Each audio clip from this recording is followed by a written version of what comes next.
श्रीचैतन्यमनोभीष्टं स्थापितं येन भूतले स्वयं रूपः कदा मह्यं ददाति स्वपदान्तिकं वन्देऽहं श्रीगुरुः श्रीयुतापदकमलं श्रीगुरुन् वैष्णवांश्च श्रीरूपं साग्रजातां सहगणा रघुनाथान्वितं तं सजीवं सान्द्वैतं सावधूतं परिजनसहितं कृष्णचैतन्यदेवं श्रीराधा कृष्णपादान् सहगणान्विता श्रीविशाखान्वितांश्च नमामो विष्णुपादाय कृष्णप्रेष्ठाय भूतले श्रीमते भक्तिवेदान्त स्वामिनिति नामिने नमस्ते सारस्वती देवे गौरवाणी प्रचारिणे निर्विशेष शून्यवादी पाश्चात्यदेशतारिणे नमो महावदन्याय कृष्ण प्रेम प्रदायते कृष्णाय कृष्ण चैतन्य नामिने गौरद्विषे नमः। हे कृष्णा करुणा सिंधु दीनबंधु जगत्पते गोपेश गोपिका कांत राधा कांत नमोस्तुते तप्त कांचन गौरांगी राधे वृंदावनेश्वरी वृषभानुसुते देवी प्रणमामि हरिप्रिये वाञ्छाकल्पतरुभ्यश्च कृपा सिन्धुभ्येव च पतितानां पावनेभ्यो वैष्णवेभ्यो नमो नमः। जय श्री कृष्ण चैतन्य प्रभु नित्यानंद श्री अद्वैत गदाधर शिवासादि गौर भक्तवृंद हरे कृष्णा कृष्ण कृष्ण हरे हरे हरे राम राम राम हरे हरे।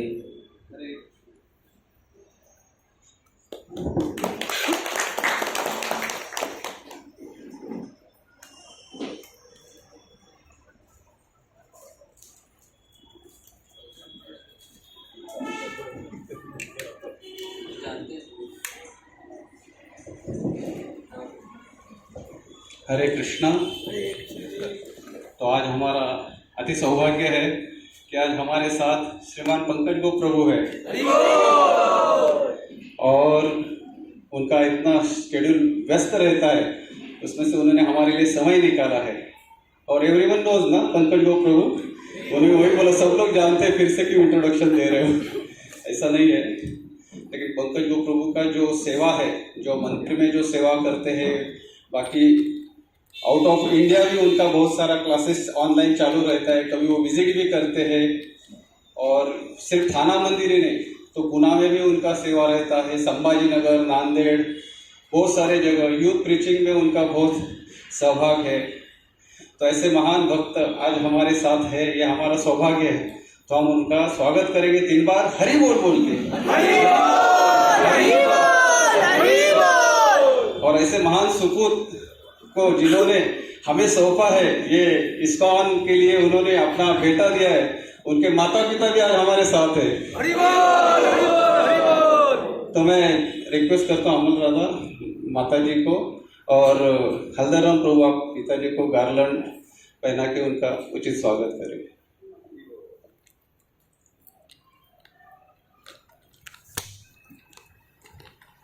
आप यहाँ भी आ सकते हैं प्रभु माता जी। आपको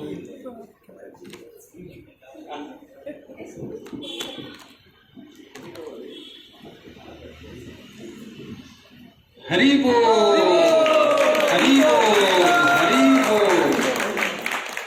तो हमारा ये भी सौभाग्य है कि परम पंकज गो प्रभु जी के पिताजी और माताजी आज हमारे साथ अवेलेबल है। उन्होंने भी उनका समय निकाल के आए हैं, तो हम बहुत बहुत आभारी है आपके, जो आपने इतने एक बोलते ना जेब को दिया है आपने कि वो भगवान की सेवा में अपना पूरा मटेरियल आइडेंटिटी त्याग करके कि वो स्पिरिचुअल आइडेंटिटी में है। तो ये आपका बहुत बड़ा बड़प्पन है, बहुत बहुत शुक्रिया, थैंक यू। हरे कृष्णा। तो मैं पंकज गो प्रभु जी से रिक्वेस्ट करता हूँ कि प्लीज आप हमें मार्गदर्शन करें। हरे कृष्ण।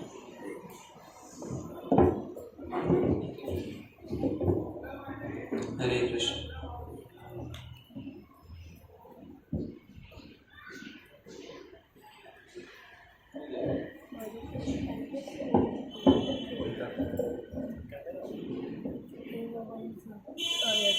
हरे कृष्ण। तो कल हमने फास्टिंग रखा था दोपहर तक कल, क्योंकि भक्ति सिद्धांत सरस्वती ठाकुर का आविर्भाव दिवस था और श्री गौर किशोरदास गौर गोविंद महाराज का तिरुभाव दिवस भी था और पुरुषोत्तम दास ठाकुर का तिरुभाव दिवस था। तो कल मुझे सेवा दिया गया था मंदिर में लेक्चर देने का। तो मैंने श्रीमद् भागवतम क्लास का शुरुआत में मैंने भागवतम से ही कुछ बताया था और उसके उपरांत आखिरी के कुछ 20 मिनट मैंने गौरवंत महाराज जी के बारे में बताया था। और भक्त मुझसे पूछ रहे थे कि आप भक्ति सिद्धांत सरस्वती ठाकुर के बारे में कुछ भी नहीं बोले। तो मैंने कहा कि कल मतलब आज मुझे यहाँ पे वही सेवा करना है, तो मैं इसीलिए वो रिजर्व रखा था। तो भक्ति सिद्धांत सरस्वती ठाकुर आप जानते हैं हमारे श्रील प्रभुपाद जी हैं, उनके गुरु भक्ति सिद्धांत सरस्वती ठाकुर हैं और उनका कल आविर्भाव दिवस था। तो कल 6 फरवरी था कैलेंडर इंग्लिश कैलेंडर के अनुसार 1874 6 फरवरी को ही भक्ति सिद्धांत सरस्वती ठाकुर का आविर्भाव हुआ था। तो कल इंग्लिश कैलेंडर और हमारा वैष्णव कैलेंडर दोनों के हिसाब से कल ही उनका आविर्भाव दिवस था। उनका जो आविर्भाव था, हम आविर्भाव क्यों कहते हैं क्योंकि कभी भी कोई जो दिव्य भक्त रहते हैं वो कभी जन्म या मरण उनका नहीं होता, वो हमेशा हमेशा के लिए विद्यमान रहते हैं। जैसे भी सूरज कभी मरता नहीं है, सूरज ढलता है और फिर कहीं और उगा हुआ है। अभी भी आप देखेंगे तो कहीं मिडिल ईस्ट में, लंदन में अभी सूरज विद्यमान है। तो वैसे ही, हालांकि यहाँ पे अभी नहीं दिख रहा है, तो वैसे ही ये जो भक्त रहते हैं, अगर मान लीजिए हमारे आंखों के सामने अभी नहीं दिख रहे हैं, इसका मतलब ये नहीं कि वो लुप्त हो गए, गायब हो गए हैं, क्षय हो गए, ऐसा नहीं है। वो कहीं और अपना सेवा कर रहे हैं, इसलिए हम अपीयरेंस और डिसअपीयरेंस कहते हैं, आविर्भाव और तिरुभाव। तो हमारे जो परंपरा है उसमें आप देखेंगे कि श्रील प्रभुपाद हैं, उनके गुरु भक्ति सिद्धांत सरस्वती ठाकुर, उनके गुरु गौर किशोरदास बाबा जी महाराज, और उसके बाद में गौर किशोरदास बाबा जी महाराज के पिता नहीं है, वो गुरु नहीं है, वो उनके गुरु भाई हैं, यानी कि भक्ति सिद्धांत सरस्वती ठाकुर के गुरु हैं भक्ति विनोद ठाकुर। तो भक्ति विनोद ठाकुर एक मजिस्ट्रेट हुआ करते थे 1870s में, और तब उनका पोस्टिंग जो है वो जगन्नाथपुरी में हुआ था। उनके टोटल 10 लड़के और 1 लड़की, 11 बच्चे उनके थे। उसमें से एक बेटा, वो उन्होंने नाम दिया था विमल प्रसाद, और वो हैं भक्ति सिद्धांत सरस्वती ठाकुर। बहुत उनकी प्रयत्न से भक्ति विनोद ठाकुर के समय में जो चैतन्य महाप्रभु का शुद्ध ज्ञान है, जो आज हमें यहाँ पे मिल रहा है, वसंत विहार सोसाइटी हो, वृंदावन सोसाइटी हो, सारी जगह में कार्यक्रम चल रहे हैं, और हमें जैसे चैतन्य महाप्रभु ने सिखाया वही पद्धति हमें आज मिल रहा है। लेकिन आज से करीब 150 साल पहले ऐसा नहीं था, 200 साल पहले ऐसा नहीं था। तब इतने सारे अपसंप्रदाय आ गए थे, 13 अलग अलग प्रकार के अपसंप्रदाय आ गए थे, और वो सब के सब जो चैतन्य महाप्रभु सिखाना चाहते थे, जिसके लिए वो स्वयं इस संसार में आए थे, जो कृष्ण भगवान ही हैं वो आए थे, वो चीज विलुप्त हो गया था। और उस चीज को वापस इस संसार में देने का श्रेय जो है वो भक्ति विनोद ठाकुर को जाता है। उसी समय आप जानते हो कि स्वामी विवेकानंद और राजा राम मोहन रॉय और आर्य समाज, ऐसा बहुत सारी चीज़ें बढ़ी थी। वो इसलिए बढ़ी थी क्योंकि एक ज्ञान का शोध जो है उस समय में चल रहा था, क्योंकि सारे लोगों को यही लग रहा था कि हमारे जो संस्कृति है, हमारे जो पद्धति है, वो केवल वो अच्छा नहीं है। तो जितने भी चीज़ें अच्छी नहीं थी उसको अंग्रेजों ने और उनके जो क्रिश्चियन मिशनरीज थे वो सब उसको बढ़ा चढ़ा के बोलते थे। और सच्चाई ये भी था कि सही तरीके से चीज़ों को पालन भी नहीं किया जाता था। जब शुद्ध भक्ति करने वाले लोग नहीं होते हैं, जब कोई भी सिस्टम से सर को निकाल दिया जाए तो वो सिस्टम कोलैप्स हो जाता है। कोई एक ऑर्गेनाइजेशन है, कोई कंपनी है, वहाँ पे मान के चलिए कि जो उस कंपनी का थिंक टैंक है उसको आप फायर कर दीजिए तो कंपनी किस दिशा में आगे जा रहा है उसको कोई अता पता नहीं चलेगा। वैसे ही पूरे समाज का जो थिंक टैंक है, जो सोचने का जिसके तरफ जिसको देख करके समाज आगे बढ़ता है, वो है ब्राह्मण। और ये ब्राह्मण जब नालायक हो जाते हैं, ब्राह्मण जब निकम्मे हो जाते हैं, जब वो शास्त्र नहीं पढ़ते, जब वो मांसाहार करते हैं, जब वो मद्यपान करते हैं, जब वो अपने वजूद को भूल करके पागलपन का जीवन जीते हैं, तो फिर समाज जो है वो उसका स्थिरता नहीं बचता, वो अस्थिर हो जाता है। और इसीलिए वही अस्थिरता जो है उसकी वजह से पूरा का पूरा जो सामाजिक पद्धति है, जो पूर्ण रूप से जो कास्ट सिस्टम था, वो पूरा कोलैप्स हो गया। प्रभुपाद जी समझाते हैं एक तात्पर्य में चैतन्य चरितामृत के कि एक बार हम लोग आदि लीला में आता है, एक बार एक भक्त हैं, उनका नाम था सुबुद्धि राय। तो सुबुद्धि राय जी वो उनका वो एक जमींदार थे, बहुत बड़े, आज से करीब 150, आज से करीब 500 साढ़े 500 साल पहले बहुत बड़े जमींदार थे। और उनके कुछ सेवक थे, उसमें से एक मुसलमान था, उसका नाम था मोहम्मद सैयद। तो वो लड़का उनके यहाँ पे काम करता था और काफ़ी समय तक के उनके अंडर में रहा। और कभी उसने कुछ गलती किया तो इन्होंने, सुबुद्धि राय जी ने छड़ी पकड़ के उसको पीठ में मारा था, उसका एक निशान उसके पीठ में रह गया था। अभी हुआ यूँ कि वो मोहम्मद सैयद जो था, वो सैयद हुसैन उसका नाम था, तो वो अभी नवाब के अंडर में एक बहुत बड़ा सैनिक बन गया, सैनिक जो भी सेनापति टाइप से बन गया था उस जगह का, और उसके बाद ज़्यादा पावर आ गया था। तो अभी पत्नी उनकी जो थी वो देखी कि पति के पीठ में दाग है, वो बोले क्या था ये दाग? तो बोले कि मेरे एक मास्टर थे, उन्होंने, मैं उनको बहुत प्रेम करता हूँ, उनको बहुत सम्मान करता हूँ। नहीं, ये कैसी बात हुई? तुम्हें कोई मारा है तो तुम्हें बदला लेना चाहिए, तुम्हें क्या करना चाहिए? उसको मारना चाहिए, उसको मार डालो। बोले ऐसा कैसे मार दूँ, मेरा पिता समान था बचपन से मेरा। नहीं, वो तुम्हें हानि पहुँचाए, तुम क्या कर रहे हो? और जब घर में, अभी हमें तो एक्सपीरियंस नहीं है लेकिन आप सब समझ गए, घर में जब मैडम थोड़ा सा ट्रिगर करती रहती हैं तो जो करने वाले होते हैं वो फिर ट्रिगर हो जाते हैं। रोज रोज का है ना, वो इनपुट आते रहता है, किया कि नहीं किया, क्या कि नहीं किया, क्या कि नहीं किया, तुम नहीं करती इसलिए, तो फिर वो करना ही पड़ता है। फिर नहीं करोगे तो फिर घर में तनाव आ जाता है। तो अभी ये सैयद हुसैन जी, अभी इनको कुछ ऑप्शन ही नहीं बचा, तो लेकिन ये सोचे कि मेरे पिता समान ही थे, कैसे उनको कुछ मार दूं। तो फिर उन्होंने उनके साथ में थोड़ा सा कहा कि ठीक है, मारते नहीं है, कुछ तो और करेंगे। तो हाँ ठीक है, तो आउटकास्ट करो। तो उन्होंने जाकर के उनके ऊपर जो मुसलमान पानी पीते हैं उसको उन्होंने तो छिड़क दिया, बस खत्म हो गया। छिड़क दिया यानी कि अभी जो वो ब्राह्मण थे अभी ब्राह्मण नहीं बचे। प्रभुपाद जी उस तात्पर्य में लिखते हैं कि भारत में ज़्यादातर लोग जो इस्लाम धर्म से अभी पालन कर रहे हैं, ज़्यादातर लोग भारतीय ही हैं।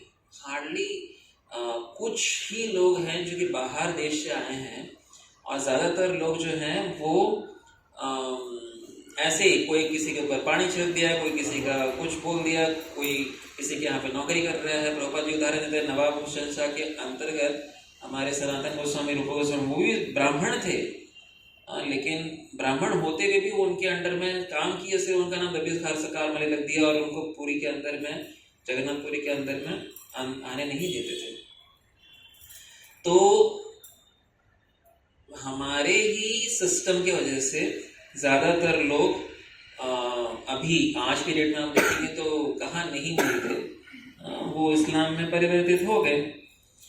तो ये क्यों होता है? जब जो डिसीजन लेने वाले लोग हैं, जो थिंक टैंक है, जो सोचने, जो आप सामाजिक पद्धति बनाएंगे अगर एक मनुष्य के रूप में, तो सर है वो ब्राह्मण का है, जो भुजाएं हैं जो पूरे शरीर को बचाती हैं वो है क्षत्रिय, पूरे शरीर को पोषण देता है पेट, और वो है वैश्य। जहाँ पे क्योंकि कोई और पैसा कमाता नहीं है, पैसा केवल क्षत्रिय कमाते हैं। ये लोग टैक्सेस लेते हैं, क्षत्रिय वैश्य पैसा कमाते हैं कृषि गौरक्षा वाणिज्य करके। जो शूद्र हैं वो सैलरी लेते हैं, दिन के अंत में कुछ दे दो तो शूद्र, एक हफ्ते के बाद कुछ दे दो तो भी शूद्र। आगे बोलूंगा समझ गए ना? अभी क्या करें? और जो वैश्य होते हैं वो लोग लक्ष्मी का मतलब बढ़ोतरी वो करते हैं, इंटरेस्ट में देना या फिर जमीन से या फिर गैया से लक्ष्मी का ट्रांसफर, नेचुरल प्रोडक्ट से कैसे लक्ष्मी आता है। और फिर जो वैश्य क्षत्रिय हैं वो टैक्सेस लेते हैं और ब्राह्मण तो दान डोनेशन लेते हैं, पटन पाटन ये दान करते हैं। तो इस प्रकार से जो सिस्टम है वो स्टेबल तभी रहेगा जब ये चारों अपना अपना कर्तव्य करते रहेंगे। तो प्रभुपाद जी कहते थे कि रशिया में सोसाइटी नहीं है, कोई क्लास ही नहीं, कोई क्लासिफिकेशन ही नहीं है, सोशल सिस्टम्स किया है। तो उससे कुछ भी आप कह सकते हैं कि ये इक्वल है, बट वो कोई इक्वलिटी नहीं है, क्योंकि कोई तो मेजर है, कोई तो आर्मी देख रहा है, कोई तो अकाउंट्स देख रहा है, कोई तो काम लेबर है, तो वो बाय डिफॉल्ट में अपना अपना काम करना ही पड़ेगा, उसमें कोई दो राय नहीं। तो इस प्रकार से जब सिस्टम्स पूरा हिल गया था तो भक्ति विनोद ठाकुर वो आए और उन्होंने सिस्टम्स को वापस ठीक किया, और वो बहुत बड़ा कंट्रीब्यूशन होता है। कोई भी आचार्य आते हैं उनका सबसे बड़ा कंट्रीब्यूशन होता है कि वो एक समाज में जो चीजें उथल पुथल हो गए हैं उसको वापस सही करना, और वो इसीलिए एम्पावर्ड होते हैं। वो मतलब उनके ऊपर शक्ति रहता है, भगवान का शक्ति रहता है, तभी वो ही कर सकते हैं। कृष्णा शक्ति बिना नाहिता प्रवर्ता। आप प्रचार करें या फिर समाज में कोई बदलाव लाएं, उसके लिए भगवान का जो एक अनुकंपा, उसके बगैर वो नहीं पॉसिबल है। तो उन्होंने अपना बहुत सेवा किया, बहुत सारे नाम हट खोले, बहुत सारा प्रचार करने का प्रयत्न किया। मजिस्ट्रेट होते हुए वो केवल 1.5-2 घंटा सोते थे, और सुबह से लेकर के रात तक के वो मेहनत करते थे, प्रचार करते थे, प्रसार करते थे, पुस्तक लिखते थे, लेटर्स लिखते थे, सॉन्ग्स लिखते थे, प्रार्थनाएं करते थे, चैंटिंग करते थे। दिन में केवल 1/4 कप, मतलब 1 कप का 1/4 भाग दूध लेते थे सुबह और शाम को, और 1-2 चपाती और थोड़े से फ्रूट्स, बस। और बाकी जो कुछ भी कैपेसिटी है उसमें केवल और केवल कंट्रीब्यूशन। तो ये आचार्य होते हैं जिनको कि खुद के लिए कुछ नहीं चाहिए, केवल एग्जिस्टेंस है दूसरों के लिए। और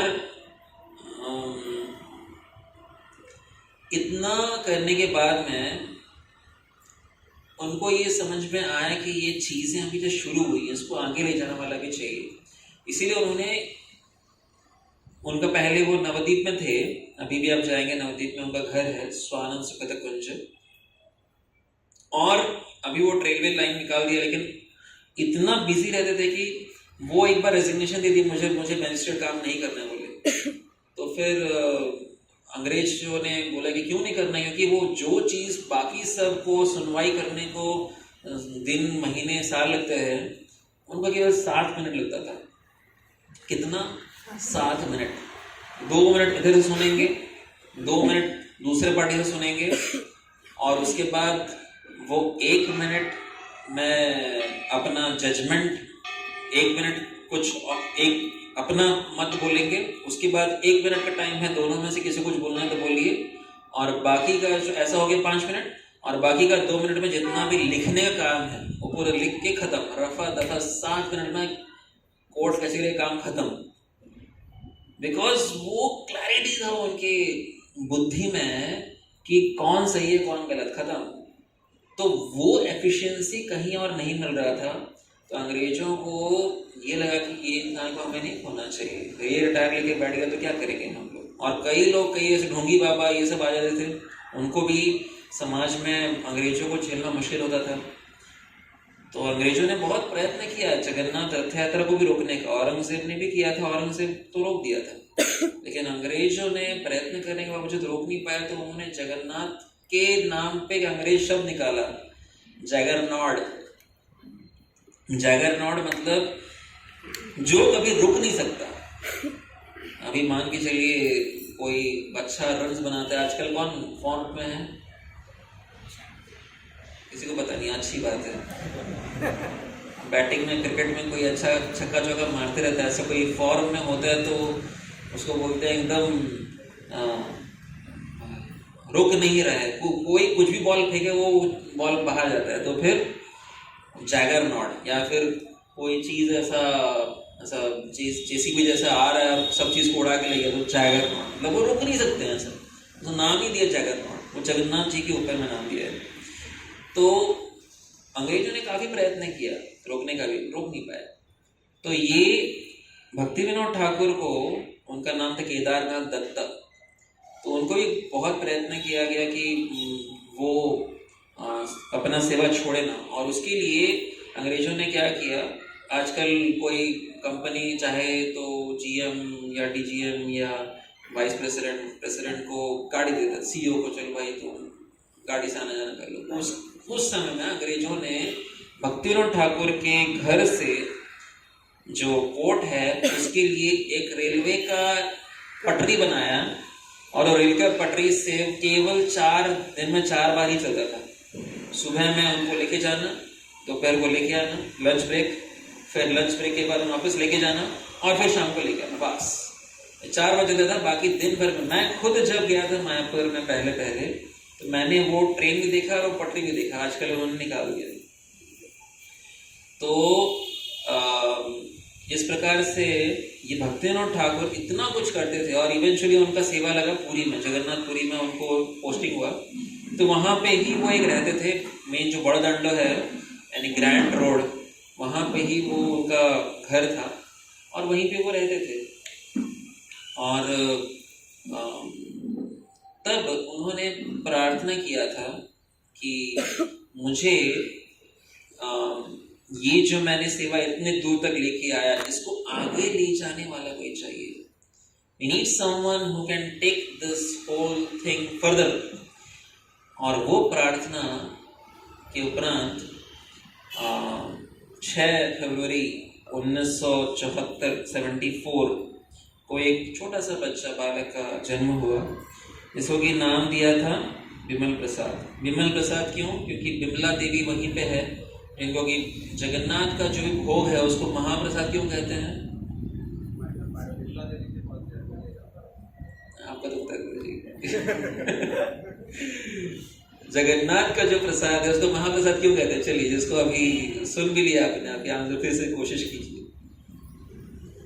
बाकी किसी का प्रसाद को प्रसाद कहेंगे, लेकिन जगन्नाथ जी के प्रसाद को महाप्रसाद कहते हैं, क्योंकि प्रसाद वो होता है जो कि भगवान को भोग लग के आता है। भगवान को भोग लगने से पहले उसको भोग कहा जाता है, भगवान को भोग लगने के बाद जो रह जाता है उसको कहते हैं प्रसाद। और जो प्रसाद है वो जब किसी भगवान के भक्त को खिलाया जाता है और उनके खाने के बाद जो बचता है उसको कहते हैं महाप्रसाद।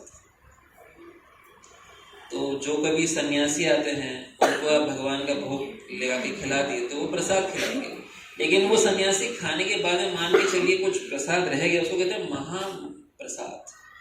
वैसे ही अभी जगन्नाथ जी को जो भोग लगता है उसको प्रसाद ही कहेंगे, लेकिन प्रसाद लगने के बाद में वो भोग जो है, वो प्रसाद जो है, वो आता है सबसे पहले बिमला माता के पास।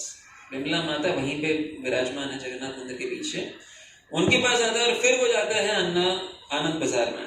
और इसीलिए सारा प्रसाद जगन्नाथ का है, सबसे पहले खाने वाले हैं बिमला माता। क्यों बिमला माता को मिलता है? कहानी है ना प्रोजी, उसके पीछे कहानी है। क्या कहानी है? नारद मुनि महाप्रसाद लेके जा रहे थे, खा रहे थे, और फिर शिव जी ने नृत्य कर रहे थे ऐसे पागलों जैसे, बीना बजा बजा के। फिर शिव जी ने देखा क्या हो गया, काय झाला, क्यों ऐसा तुम डांस कर रहे हो? तो उन्होंने कहा कि आपको नहीं पता, मैंने महाप्रसाद खाया है। शिव जी बोले मला पण पाहिजे, मुझे भी दो। तो नारद मुनि बोले सॉरी, मैंने तो पूरा खा गया। तो शिव जी ने देखा कि उनके मुंह के पास में थोड़ा सा ही दाना था, वो रहा, ले लिया, और शिव जी भी बम बम भोले डांस करने लग गए। पूरा उनका जटा वटा खुल गया, डमरू बजा के, त्रिशूल लेकर के ऐसा डांस करने लगे कि पूरा हाहाकार मच गया। अब शिव जी नटराज जब डांस करते हैं तो कैसे डांस करते हैं, पूरा प्रलय हो जाता है। तो सब देवतागण गए और उनको देखे तो वो तो आउट ऑफ कंट्रोल थे, तो माता के पास गए, वो गई उनके पास कि क्या हो गया। तो फिर उन्होंने कहा, डांस करते करते कहा मैंने महाप्रसाद खाया। अभी वो बोली मैं अर्धांगिनी, हमें भी दो। शिव जी बोले सॉरी मेरे पास नहीं है। तो वो माता जी हमारी पार्वती मैया वो बोले कि अच्छा नहीं किया आपने। तो वो फिर जाकर के तपस्या करने लगी, और वो तपस्या की जब जगन्नाथ मतलब भगवान प्रसन्न हुए, वो बोले कि कलयुग में मैं जब आऊँगा जगन्नाथ के रूप में तो आपको सारा प्रसाद आपके नाम। इसीलिए विमला देवी को प्रसाद मिलता है, इसलिए उनका नाम है विमल प्रसाद रखा गया। तो श्रील भक्ति विनोद ठाकुर जब वो कैसे पता चला कि वो वही हैं जिनके लिए वो प्रार्थना कर रहे थे, क्योंकि काफ़ी 10 लड़के थे। तो जब वो जन्म हुआ उनका, तो जब बच्चा गर्भ से निकलता है तो उसकी माँ से कनेक्शन जो रहता है वो नाभि में रहता है, उसका अम्बिलिकल कॉर्ड बोलते हैं, उसको क्या बोलते हैं। तो वो चीज़ जब ये बाहर निकले गर्भ से, तो वो जो कॉर्ड है उनके शरीर में ऐसा जनेऊ जैसे रहता है ना, वैसा वो घिरा हुआ था, तो वो नॉर्मल नहीं है। तो वो उन्होंने देखा तो फिर लगा कि कुछ तो स्पेशल है। और फिर ये फरवरी में आए थे और लगभग 3-4 महीने के थे, तो रथ यात्रा हुआ। बड़ादंड में ही थे तो रथ यात्रा वहीं पे आके, अभी आपको अगर कोई, आप सब तो जाते हैं रथ यात्रा, हर साल आपका तो फिक्स रहता है, प्रभु जी लेके जाते हैं आपको रथ यात्रा। काफ़ी डिवोटीज हमारे मंदिर में हाहाकार मच जाता है कि कोई सेवक कहाँ है, अभी भगवान राधा गोविंद के सेवक चले गए जगन्नाथ जी के पास। तो जब दामोदर सखा प्रभु का यात्रा निकलता है, तब मंदिर में ब्राह्मण का है, सब ब्राह्मण का है। तो जब जगन्नाथ रथ यात्रा निकलता है तो पहले किनका रथ निकलता है? हाँ, बलदेव जी का। दूसरा रथ,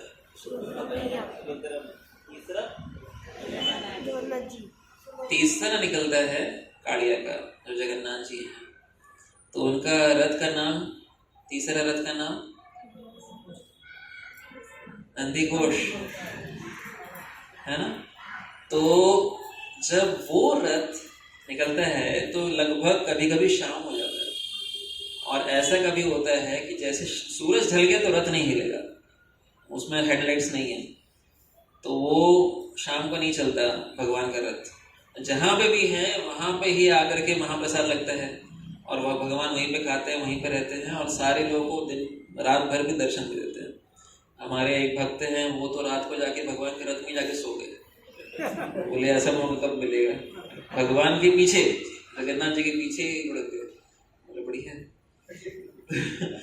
तो जब जगन्नाथ जी का रथ उस साल था, तो वो बराबर अभी भी वो जगह है, एक गौड़िया मठ है अभी वहाँ पे, जहाँ में पहले विमल प्रसाद जी का जन्म हुआ था, भक्ति विनोद ठाकुर का घर था। अभी वहाँ पे एक गौड़िया मठ है, पिंक कलर का, एक दिखेगा आपको, अभी भी बहुत बड़ा उसमें फैसिलिटी भी है रहने का। तो उसके ठीक सामने भगवान का जगन्नाथ का रथ रुक गया।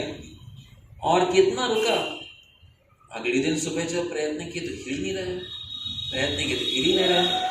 तो एक दिन रुका, 2 दिन रुका, 3 दिन रुका, हाथी लेके आए, सब सैनिक आए, हिल ही नहीं रहे।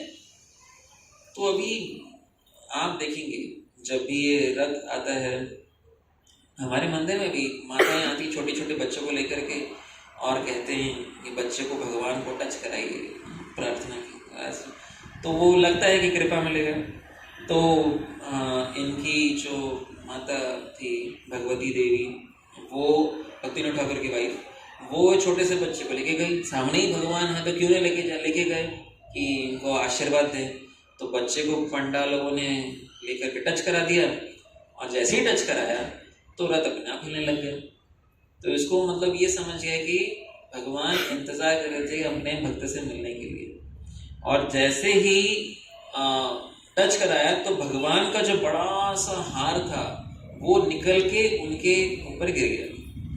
तो इसका मतलब हमें भक्तिनाथ ठाकुर समझे कि ये है द रे ऑफ विष्णु, भगवान विष्णु का किरण जो इस संसार को प्रज्वलित करेगा, वो ये लड़का है। तो छोटा सा विमल प्रसाद, ज़्यादा कुछ उनको ऐसा 4-5 साल के थे, तो 5 साल में उन्होंने पूरा का पूरा भगवद गीता स्मरण कर लिया। जब 8 साल के थे तो पूरा का पूरा भागवतम पढ़ के समाप्त कर दिया, और उसे काफ़ी सारे वर्सेस भी उनको स्मरण थे। तब तो ऐसा ट्रांसलेशन परपोर्ट और ऐसा हमारे प्रभुपाद की कृपा से ऐसा नहीं था, लेकिन जो भी उनके पास में तब अवेलेबल था तो पूरा पढ़ लिए थे। और 10 साल में चैतन्य चरितामृत भी पढ़ के कंठस्थ मुखस्थ, यानी कि ऐसा वो बोल सकते थे। और उनके पिताजी लेक्चर्स देते थे, स्पिरिचुअल लेक्चर, जैसे आप अभी बैठे हैं वैसे वो भी बैठते थे और वो लेक्चर सुनते थे। लेकिन आप सब अभी तो हम कथा कर रहे हैं तो फिर आप सब सुन रहे हैं, लेकिन उनके पिताजी जब फिलोसॉफिकल लेक्चर्स देते थे भक्तिनाथ ठाकुर, तो वो कभी भी उसका नोट्स बनाते थे, है ना। आप लोग में से कितने लोग नोट्स बनाते हैं? लेक्चर सुनते सुनते नोट्स बनाना अच्छी बात है, बनाना चाहिए। भक्ति सिद्धांत ठाकुर से आज हम सीख सकते हैं, नोट्स बनाना चाहिए। तो नोट्स बनाते थे, और इतना सारा चीज बोलते बोलते कैसे याद रखा जाए, तो वो उन्होंने खुद का अपना एक शॉर्ट हैंड राइटिंग का तरीका निकाला, ताकि तुरंत जो भी बोल रहे हैं उसको फटफट ऐसा तरीके से लिख दें ताकि बाद में उसको नॉर्मल नोट्स बना सके उसका। इतना बुद्धिमान हो छोटा सा बालक। 4 साल के थे तो घर में आम रखा था, आम लेकर के खाने लग गए। भी बच्चा रहता है तो उसको लगता है ना आम खा ले। तो उनके पिताजी ने उनको कहा कि बेटा ये आम लाया तो है लेकिन भगवान को भोग नहीं लगाया। इतना बुरा लग गया उनको, उन्होंने कहा मैं जीवन भर आम नहीं खाऊंगा। बंगाल के आम बहुत अच्छे होते हैं, मीठे होते हैं। कभी आप मायापुर जाएंगे समर्स में तो आपको जरूर कोशिश कीजिएगा टेस्ट करने का। लेकिन जीवन भर जब वो 50 साल के हो गए थे तब भी लोग आकर के उनको ऐसा गिफ्ट देते थे आम, तो हाथ जोड़े कहते हैं नहीं मैं नहीं ग्रहण कर सकता, मैं अपराधी हूँ। अभी उसका हिस्ट्री क्या था, 4 साल की उम्र का बच्चा। मैं एक बार एक मंदिर में एक कपल आए थे, उनका एक बेटा था, तो मैंने उस दिन एकादशी था, तो मैंने कहा कि ये ना खीर है भगवान का, इसको आप रखिए कल खाइएगा क्योंकि एकादशी है। बच्चा देखा खीर है, तुरंत खोल के खाने लग गया। मैं बोला अरे एकादशी है, तो माता जी बोले कि प्रभु जी बच्चों का कुछ नहीं होता, वो सब चलता है। मैं बोला ठीक है सब चलता है। लेकिन यहाँ पे ये बच्चा जो कि एक बार उसके पिताजी ने बस ये कहा कि बेटा भोग नहीं लगा है तो मत खाना, तो जीवन भर कभी आम नहीं चखा वापस। तो ये भक्ति सिद्धांत सरस्वती ठाकुर जब वो 10 साल के थे, इतने बुद्धिमान, पूरा संस्कृत का ग्रामर 8 साल में ही उनको सब कुछ समझ में आ गया था। 10 साल में उन्होंने बुक लिखना शुरू कर दिया और वो बुक किस पे था? एस्ट्रोनॉमी पे, सूर्य कैसे चलता है। इसको आज अगर मैं आपसे पूछूं, बड़े बड़े इंजीनियर्स और अच्छे खासे पढ़े लिखे आप सब होंगे, लेकिन अगर एग्जैक्टली पूछा जाए कि इसको एक्सप्लेन कीजिए शास्त्र के आधार पे कि सूर्य का सूर्योदय सूर्यास्त, अलग अलग सीजन्स, दिन और रात हो गया, अलग अलग सीजन्स, और एक क्या, सूर्य ग्रहण, और जो क्या कहते हैं, जो समर सोलास्टाइस, विंटर सोलास्टाइस, यानी कि उत्तरायण दक्षिणायन, इन 4 चीजों को एक्सप्लेन करने के लिए शास्त्र के बेसिस पे बहुत मुश्किल है। अब शास्त्र के बेसिस के साथ में जो सच्चाई में हो रहा है उसको एक्सप्लेन करने में एक प्रभु जी हैं हमारे इस्कॉन चौपाटी में, उनका नाम है पावनेश्वर प्रभु। उन्होंने अभी 3-4 बुक लिख डाले उस पर और पूरा का बड़ा मॉडल खड़ा करके रखा है। तो बहुत कॉम्प्लेक्स इक्वेशंस, आप एक बुक का इक्वेशंस देखेंगे तो आपको लगेगा क्या है ये शास्त्र के बेसिस पे है या पूरा मैथमेटिकल इक्वेशंस लिखा है। तो दोनों को कोऑर्डिनेट करके उन्होंने एक बुक लिख दिया है, और वो भी सूर्य सिद्धांत, भक्ति सिद्धांत सरस्वती ठाकुर के सूर्य सिद्धांत से पढ़ रहे थे। इतना कॉम्प्लेक्स और जटिल चीज है, लेकिन वो 10 साल की उम्र में सब उन्होंने लिख के, इतना अमेजिंग उनका, सोचिए क्या 10 साल की उम्र में तो लोगों को पता ही नहीं चलता कि वो है कौन। खेलते रहता है गिल्ली डंडा, बॉल, ये वो। यही नहीं, जब वो इंग्लिश ग्रामर अष्टाध्यायी 3 दिन में पूरा का पूरा इंग्लिश ग्रामर को उन्होंने ग्रास्प कर लिया, जो कि सालों लगता है, 3 दिन में।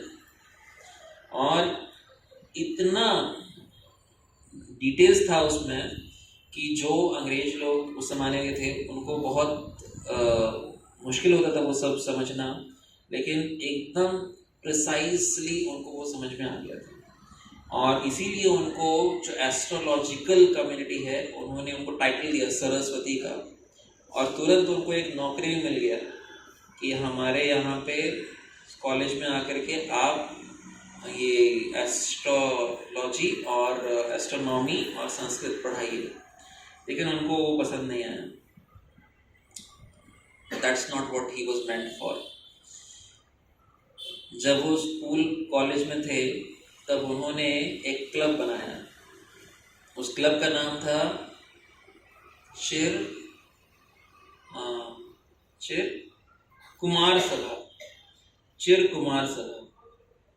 तो उसमें ऐसे लड़के उस क्लब में होने चाहिए जो कि जीवन भर ब्रह्मचर्य पालन करने का व्रत करेंगे।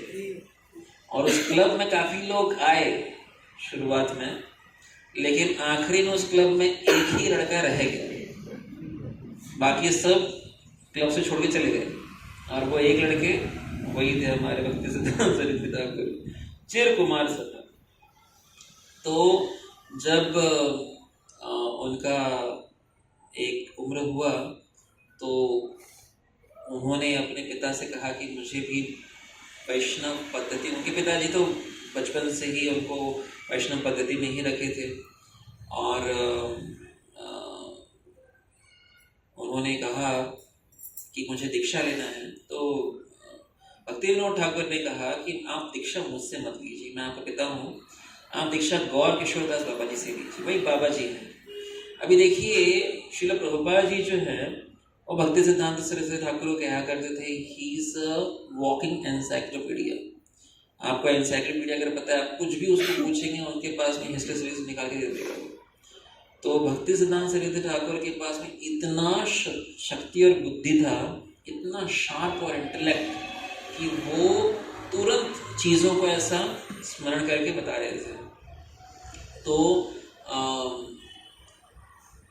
फिर भी उन्होंने कहा कि जाकर गौर किशोर दास बाबा जी से दीक्षा लीजिए, जिनको कि अपना खुद का हस्ताक्षर भी करना नहीं आता था। अभी कोई हस्ताक्षर जब नहीं करता है तो क्या करता है, अंगूठा, है ना, तो इतना बुद्धिमान भौतिक जगह पे उनके गुरु जो कि भौतिक दृष्टिकोण से अंगूठा छाप, ये हमारा परंपरा है। तो गौर किशोरदास बाबा जी महाराज के पास में जब विमल प्रसाद जी गए, बोले कि मुझे आपसे दीक्षा लेना है, मेरे पिताजी ने कहा है आपसे दीक्षा लेने के लिए, तो उन्होंने कहा मैं किसी को दीक्षा नहीं देता, जाओ जाओ यहाँ से, क्यों आ गए मेरे पास, जाओ, भगा दिया उन्होंने। तो बोले ऐसे कैसे, मुझे आप ही से दीक्षा लेना है। तो फिर बोले देखिए मैं किसी को दीक्षा नहीं देता, आपके पिताजी हैं आप उनसे ले लो।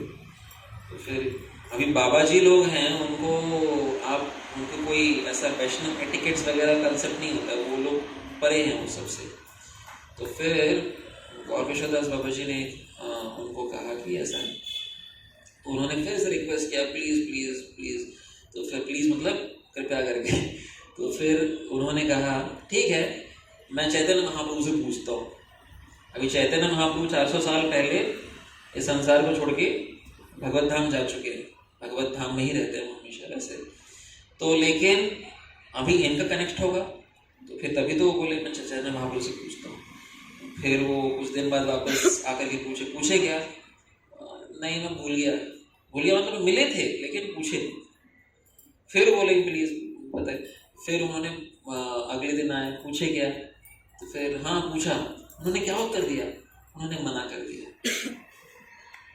तो इनको ऐसा नहीं लगा कि चलो एक गुरु ने मना कर दिया जाने को, अभी तो अपने पास और ऑप्शन है, 90 गुरु है, इसको हम 117 लोग इनिशिएशन देते हैं, एक ने मना कर जाएगा किसी और के पास जाते हैं, ऐसा नहीं है। Very focused. उन्होंने कहा कि मेरे पिताजी ने कहा है आपसे दीक्षा लेने के लिए, और आप अगर चैतन्य महाप्रभु ने आपको मना किया है मुझे दीक्षा देने के लिए, तो मेरे इस जीवन में कोई मतलब ही नहीं है। मैं इतना पढ़ा हूँ, इतना सारा बुद्धि है, इतना सारा सेवा कर सकता हूँ, लेकिन वो सेवा कोई उसका वजूद ही नहीं, कोई उसका ज़रूरत ही नहीं है। इसीलिए मैं अभी तुरंत जाकर के गंगा में अपना प्राण त्याग कर दूंगा। और ये बोलते बोलते उनके आंखों में आंसू आए, वो बहुत बिलक बिलक के रो रहे थे। और फिर ये संकल्प के साथ वो गंगा की तरफ जा रहे थे। तो भक्ति गौर किशोरदास बाबा जी महाराज ने कहा कि आपके पास में जो आपकी बुद्धि और शक्ति है, उसका गर्व और अभिमान अगर कुछ भी रहा है तो इन अश्रुओं के साथ वो बह गया। और अभी आप तैयार हैं दीक्षा के लिए, इसलिए आप अभी गंगा के पास जा रहे हैं, तो डुबकी मत लगाइएगा, मतलब डूबिएगा मत, जाके स्नान करके आ जाइए, आपको दीक्षा मिलेगी। तो उसके बाद उन्होंने दीक्षा दिया। दीक्षा देने के बाद क्या नाम हुआ बताइए, किसी को पता है? गौर किशोरदास बाबा जी महाराज ने भक्ति सिद्धांत सरस्वती ठाकुर, जिनका के पहले नाम था विमल प्रसाद, उनको उन्होंने विमल प्रसाद दत्त दीक्षा दिया गया। तो क्या नाम हुआ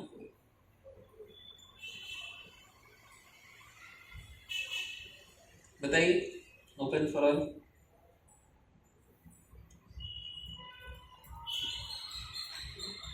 नहीं पता किसी को? हाँ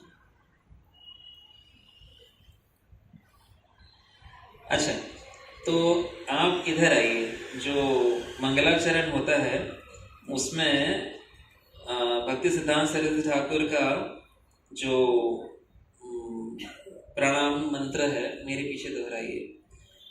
नमः विष्णुपादाय कृष्ण प्रेष्ठाय भूतले श्रीमते भक्ति सिद्धांत सरस्वती इति नामिने। इनके 4 वर्सेस है, प्रभुपाद पीछे 2 है ना, इनके 4 हैं। श्री वार्षभानवी देवी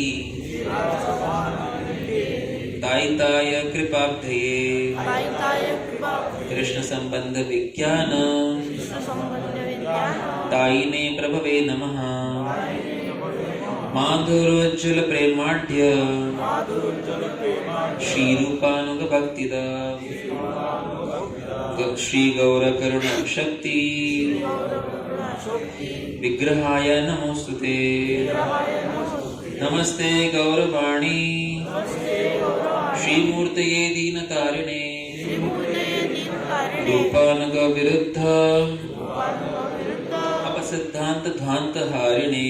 स्वसिद्धांत ध्वांत हारिणे। भाई बताइए उत्तर। हाँ सही बता रहे हैं, कौन बता रहे हैं, बोलिए। हाथ पे कीजिए, सही प्रॉपर उत्तर दीजिए। हाँ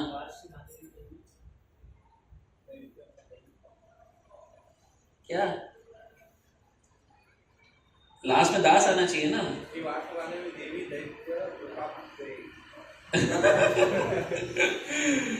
उनका नाम था, यहाँ पे देखिए दूसरा जो श्लोक है, दूसरा जो वर्ड उसमें लिखा है, उनका नाम था वार्षभानवी देवी दैत दास। ठीक है, अभी आपका दीक्षा में कुछ लंबा नाम आ जाए तो टेंशन मत लीजिएगा, है ना। लोग बोलते हैं मेरा छोटा नाम होना चाहिए, ज्यादा लंबा नहीं होना चाहिए। एक बार महाराज ने दीक्षा दिया था और सारे डिवोटी को लंबा लंबा नाम दिया था, सब लोगों को लंबा नाम आ गया, तो महाराज फिर चिल्लाए, तो महाराज अभी छोटे छोटे नाम दिए। लेकिन फिर भी अभी भक्ति सिद्धांत सरस्वती ठाकुर के गुरु हैं गौर किशोरदास बाबा जी महाराज, उनका केवल एक ही शिष्य, ऐसा नहीं कि नाम का कमी पड़ गया है ना। तो एक ही शिष्य, और वो शिष्य का नाम है श्री वार्षभानवी देवी दैत दास। ठीक है, याद रहेगा ना। अभी 6 फरवरी डेट ऑफ बर्थ, प्रभुपाद का डेट ऑफ बर्थ पता है कि नहीं किसी को? 1 सितंबर 1896 पता होना चाहिए। अंग्रेज कैलेंडर में भी क्या है, हम लोग सिर्फ जब आते हैं तब मना लेते हैं। तो गौर किशोरदास बाबा जी महाराज ने उनको दीक्षा दी है, और उसके बाद वो अभी बहुत प्रयत्न कर रहे थे कि अभी पिताजी का उम्र हो रहा है और गौर किशोरदास बाबा जी महाराज ऑलरेडी बूढ़े हैं, तो अभी ये अपना एक बार, बहुत सारी लीलाएं हैं। एक बार उनके पिताजी को किसी ने लेटर आया कि ब्राह्मण और वैष्णव के बीच का एक मतभेद हो गया कि ब्राह्मण ज्यादा इंपॉर्टेंट है, बड़े हैं, या वैष्णव। और सारे के सारे ब्राह्मण जो हैं वो सब कह रहे थे कि वैष्णव इतना इंपॉर्टेंट नहीं है, वैष्णव कह रहे हैं ब्राह्मण इतने इंपॉर्टेंट नहीं है, दोनों के बीच का। तो उसके लिए एक पूरा ऐसा एक ऑर्गेनाइज किया गया डिबेट, सारे लोग जो भी जहाँ पे भी हैं वो सब वहाँ पे आइए और डिबेट कीजिए। तो भक्तिविनोद ठाकुर को इन्होंने न्योता दे गया। भक्तिविनोद ठाकुर का तबीयत बहुत खराब था, तो बोले बेटा मैं जा नहीं पाऊंगा, लेकिन वो कौन जा सकता है, तो इन्होंने कहा मैं जा सकता हूँ। लेकिन फिर उन्होंने कहा कि पहले कुछ बताओ क्या बोलने वाले हो। तो अभी वार्षभानवी दैत दास जी ने एक पूरा आर्टिकल लिखा, जिसको कि मतलब एक पॉइंट वाइज बनाया, जिसको कि उन्होंने भक्तिविनोद ठाकुर को दिखाया। भक्तिविनोद ठाकुर ने देखे तो इम्प्रेस हो गए, बोले कि जाइए आप जा सकते हैं। और जब वो गए तो सारे के सारे ब्राह्मण जो हैं वो सब यही एस्टेब्लिश कर रहे थे कि ब्राह्मण इंपॉर्टेंट है, और सारे के सारे वैष्णव में से जो उनके पॉइंट्स थे वो सब इतने वजूद भारी ऐसा नहीं था। तो जब इनका बारी आया, ये खड़े हो गए और बोलने लगे। सबसे पहले इन्होंने ब्राह्मणों का ग्लोरिफिकेशन किया, ब्राह्मण ऐसे ब्राह्मण वैसे, भगवान का मुख जो है वो ब्राह्मण का है। ब्राह्मण जो भगवान ब्राह्मणों के मुंह से खाते हैं, तो आप किसी ब्राह्मण भोज को क्यों बुलाया जाता है? ब्राह्मण कभी कुछ हो गया तो ब्राह्मणों को प्रसाद क्यों खिलाना चाहिए? क्योंकि आप अगर ब्राह्मणों को खिलाएंगे तो भगवान विष्णु उनके मुख से ग्रहण करते हैं, है ना। श्रीमद् भागवत में 3 स्कंद के 16वें अध्याय में भी इसका वर्णन आता है, आप पढ़ सकते हैं खुद। तो ये स्वयं विष्णु भगवान ही कहते हैं चतुष्कुमार को। लेकिन इतना बोलने के बाद जो हमारे भक्ति सिद्धांत सरस्वती ठाकुर हैं, तो सारे ब्राह्मणों को लग रहा था कि ये किसके तरफ से बोल रहा है, और सारे वैष्णव को लग रहा था कि हमारे तरफ से क्यों नहीं बोले, तो ब्राह्मणों को ही बखान कर रहा है। लेकिन फिर जब वो इतना बोलने के बाद में वो वैष्णव का बोलना शुरू किए कि ब्राह्मणों का असली चरित्र क्या होता है और वो वैष्णव कैसे कूट कूट के भरा है, उसके बारे में जब व्याख्यान किए तो सारे लोग चक्के रह गए, इतना कि जितने भी लोग थे ब्राह्मण वो सब अपना मुंह छुपाने लगे कि यार ये सही बोल रहे हैं, इसको क्या कर सकते हैं। और सारे वैष्णव हुर्रे ही हुर्रे, जब भारत कोई मैच जीतने लगता तो कैसे चिल्लाते रहते लोग। तो आजकल क्रिकेट वाले हो गए सब बेवकूफ टाइप, मतलब कोई छक्का उड़ा रहा है, कोई चौका मार रहा है, कोई आउट हो गया तो वो लोग कूद रहे हैं, उनका क्या फायदा हो रहा है ना। अभी घर घर में अभी वर्ल्ड कप, लेकिन अरे भैया आपको क्या मिल रहा है, कुछ नहीं, एंटरटेनमेंट। तो अभी एंटरटेनमेंट के लिए कितना पैसा, कितना समय बर्बाद होता है। लेकिन उस समय का एंटरटेनमेंट यही था, डिबेट। तो डिबेट चैतन्य महाप्रभु के टाइम में भी डिबेट करते थे। और तब ये जब जितने वैष्णव थे एकदम उछल कूद रहे थे, हरि बोल, हरि फुर रहे, हरे कृष्णा ऐसा। और फिर इतना खुश हो गए, और जितने लोग ब्राह्मण की तरफ से थे वो सब भी मान गए, उनको झुकना पड़ा। तो फिर जितने लोग वो ब्राह्मण वाले ऑडियंस भी थे वो भी सब तुरंत मान लिए। 3 दिन तक ये चला, ऐसा नहीं एक दिन में 1-2 घंटे में हो गया, 3 दिन तक चलता रहा। और उसके बाद सब चीज सिद्ध करने के बाद में ये सारे लोग का होड़ बच गया कि हमें अभी इनका पैर छूना है। और इतना भीड़ लग गया कि वो उस समय का जो सरकार के पुलिस थे वो वहां पे आ गए कि इससे कैसे मतलब भगदड़ ना मच जाए। तो फिर भक्ति सिद्धांत सरस्वती ठाकुर को एक रूम में ले जाया गया और बोला गया कि देखिए ये सारे लोग जो हैं ये बहुत हड़कंप मचा रहे हैं, आपका चरण का धूली चाहिए, तो हमारे पास कुछ और ऑप्शन नहीं है। वो पुलिस वालों ने ऑर्डर दिया एक बाल्टी लाने को, पानी के सब भर के, और उनके पैर को बाल्टी में डाल के पूरा पानी को बोले कि ये उनके पैर को धोया, बस सबके सर पे छिड़क दिया। बोले कि अभी आपको सबको मिल गया तीर्थ, अभी सब शांत हो जाइए। तो सब शांत हुए। तो ये भक्ति सिद्धांत सरस्वती ठाकुर यंग थे तब, और उसके उपनाम में उनके बहुत सारी लीलाएं। मैं आपको कुछ और चीजें बताता हूँ।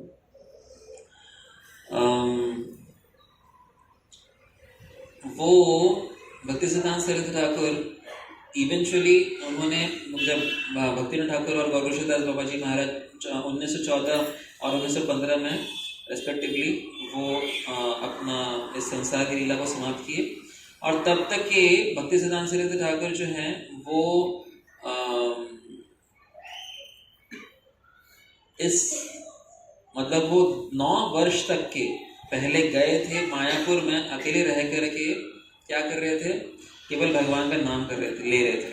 उन्होंने एक प्रण लिया कि मुझे 1 करोड़ नाम लेना। 1 करोड़ नाम मतलब अगर आप दिन में 192 राउंड्स जपा करेंगे तो 9 साल से 10 साल लगेगा 1 करोड़ नाम लेने को। तो उन्होंने वैसे ही किया। अभी भी आप जाएंगे भक्ति सिद्धांत सरस्वती ठाकुर का जो सामने समाधि, वहां पे एक पत्थर रखा है जिसके ऊपर में वो कुछ चावल ऐसा रखते थे, और गाय कैसे खाती है, ऐसा झुक के खाती है। तो अपने दोनों हाथ को पीछे करके ऐसा आगे आके झुक के जितना एक बार में आ पाया उतना दिन का उनका प्रसाद रहता था। दिन भर में कुटिया के नीचे बैठ करके वो भगवान का नाम जप करते थे। बारिश हो गया तो फिर एक छतरी पकड़ लेते, क्योंकि कुटिया में छेद हो गया, गिर रहा था पानी, तो एक छतरी पकड़ के भगवान का नाम जप कर रहे थे। एक बार एक पोस्टमैन था, पोस्ट ऑफिसर, जो कि कलकत्ता में रहता था, वो आया और वो ढूंढ रहा था कि ये कौन है विमल प्रसाद जिनका किस। तो वो आकर के सोचा कि मैं उनके साथ जाकर के एक पूरा रिवॉल्यूशन खड़ा करूंगा, उनकी इच्छा थी।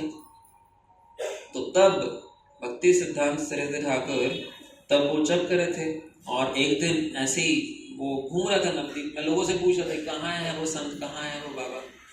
अचानक से एक कॉपिन पहन के एक आदमी आया, जोर से चिल्लाते हुए हरि बोल, निताई गौर प्रेमानंद, हरि बोल ऐसा बोलते बोलते दौड़ के आया, और उन्होंने उसको रोका। तो फिर उन्होंने कहा कि क्या आप इंटरेस्टेड हैं कि हम प्रचार करें, अलग अलग जगह मठ खोलें, भगवान नाम का प्रचार करें। तो वो उन्होंने कहा क्या जरूरत है प्रचार करने का, सारे तरफ जो है केवल निताई और गौरचंद्र डांस कर रहे हैं, नृत्य कर रहे हैं ऐसा करके, और वो दौड़ते भागते वो गंगा में कूद गए, टुक करके कूद गए। तो इनको लगा कि ये क्या है अभी। तो ये वो समय था जब भक्ति सिद्धांत सरस्वती ठाकुर सिर्फ नाम जप, खुद के प्यूरिफिकेशन, खुद के हमारे प्यूरिफिकेशन के लिए वो नाम जप करते थे। लेकिन जब ये 9 करोड़ नाम लेना, मतलब 1 करोड़ नाम 9 साल का पूरा हो गया उनका, तब वो कुछ समय बाद वो गए उसके पोस्टमैन के पास और उनको पूछे कि अब मैं तैयार हूँ एक संस्था को शुरू करके उसको आगे बढ़ाने के लिए, क्या आर यू इंटरेस्टेड स्टिल, क्या तुम तैयार हो? और वो थे, वो बोले हाँ मैं तैयार हूँ। और वो कौन थे? कुंज बिहारी, जो बाद में भक्ति विलास तीर्थ स्वामी बने, जिन्होंने कि पूरा का पूरा गौड़िया मठ का पूरा मैनेजमेंट उन्होंने संभाला था। तो इनके 2 मेन मुख्य शिष्य रहे, वैसे तो बहुत मुख्य शिष्य रहे, प्रभुपाद ऑफ कोर्स उनके शिष्य हैं, लेकिन एक शिष्य रहे ये कुंज बिहारी, और दूसरे अनंत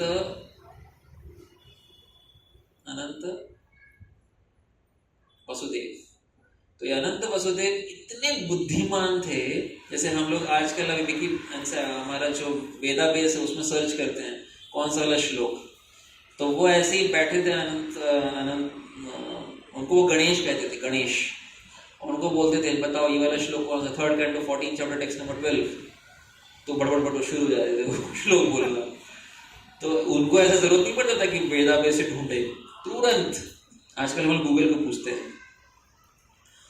तो उनको वो कहते थे, उनका विद्या इतना बलवान था और इनका मैनेजमेंट इतना ताकतवर था, उसके भरोसे उन्होंने 64 मठ शुरू कर दिया था भक्ति सिद्धांत सरस्वती ठाकुर ने। और साथ ही साथ वो उनको सिंह गुरु कहा जाता है। बहुत टिपिकल उनका एक बिहेवियर था, क्योंकि वो बहुत स्ट्रिक्ट थे। भक्ति विनोद ठाकुर बहुत कंपैशनेट थे, सबको ऐसा साथ में लेके चलना, थोड़ा सा सोबर रहना, लेकिन ये एकदम कड़क थे।